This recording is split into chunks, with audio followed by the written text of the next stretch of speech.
I'm Dan Domenech, Executive Director of AASA, the School Superintendents Association, and welcome to AASA Digest.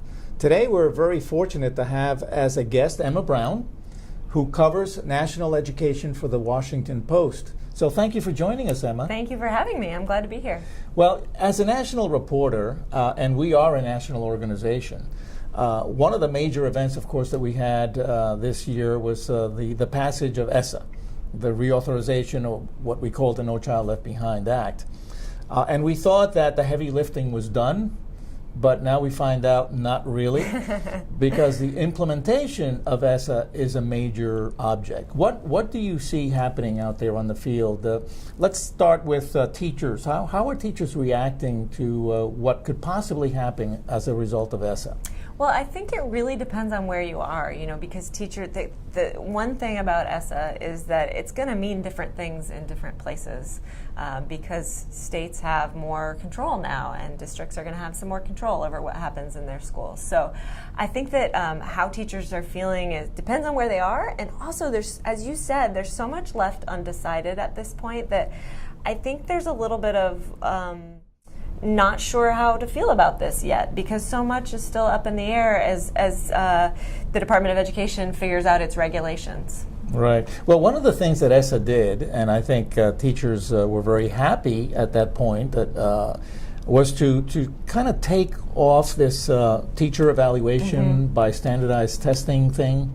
But again, I think part of the issue here is that a lot of this is being turned over to the states. Right. And some states are saying, well, we're not really going to stop doing what we're doing, and others, of course, are going to be looking at it. Are you getting any of that? Oh, absolutely. So I think that's part of why it's unclear. Right, the federal law now sort of lifts that requirement for teacher evaluations based on test scores, but there are plenty of states that are going to continue, and then there are other states where there's going to probably be a fight within the state, whether that happens at the state house in terms of state legislatures and lobbying of state legislatures to try to change current rules around teacher evaluation, or whether that happens administratively within departments of education. But you're right, so that's one big thing that I think teachers still don't know the answer to how that's going to play out in their particular state and in their district. Now, not just with the teacher evaluation, but the whole accountability and assessment issue, of course, is now supposedly changing under AASA, but it is going back to the states.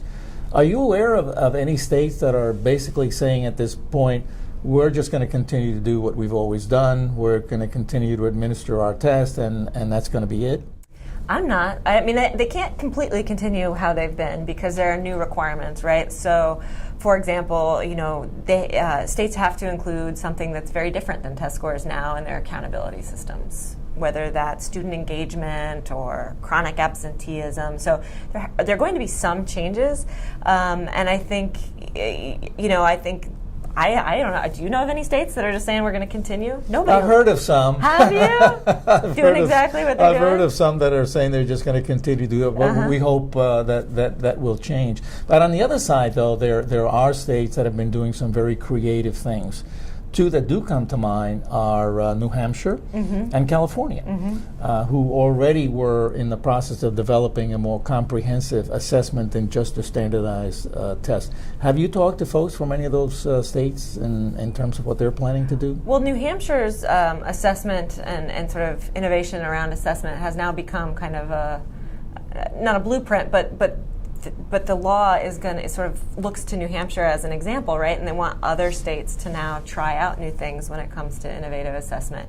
So in that way, I mean, New Hampshire has set an example that I think other states will hope to follow in terms of trying new things with testing.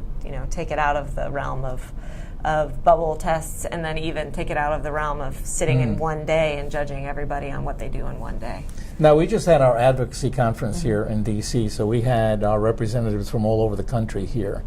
And I can tell you that the folks from New York State are very upset with one of the regulations that the department is looking to come out with, because New York State has had a major opt-out movement.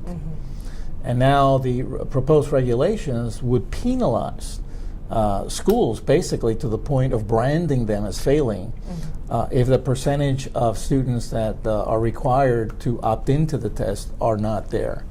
So that's New York State, but that's been a big issue with parents all around the country.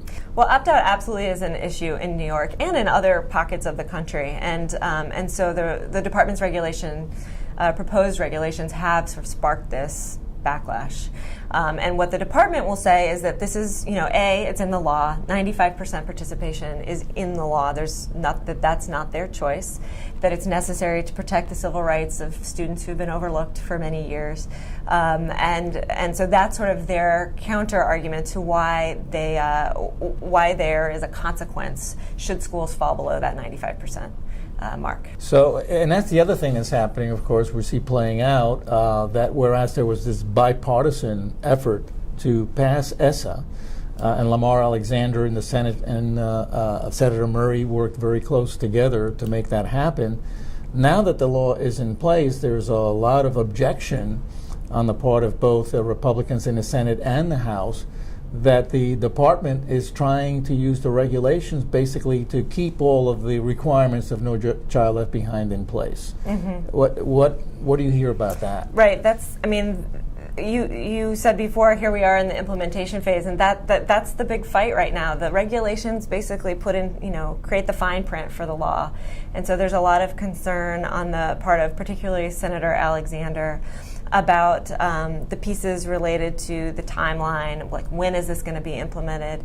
Also, the regulations say you have to have a summative, you have to give one grade to your schools. Yes. That's very controversial. Very. And then there's the whole piece about funding and how Title I funds work, which is hugely controversial. How the department wants to handle that. So yes, with all this up in the air, it's really hard to see exactly how this is going to play out. Well, Emma, thank you so much for joining us. Thank you. It's been a pleasure having you with us, and we look forward to reading your articles in the Washington Post. I appreciate it.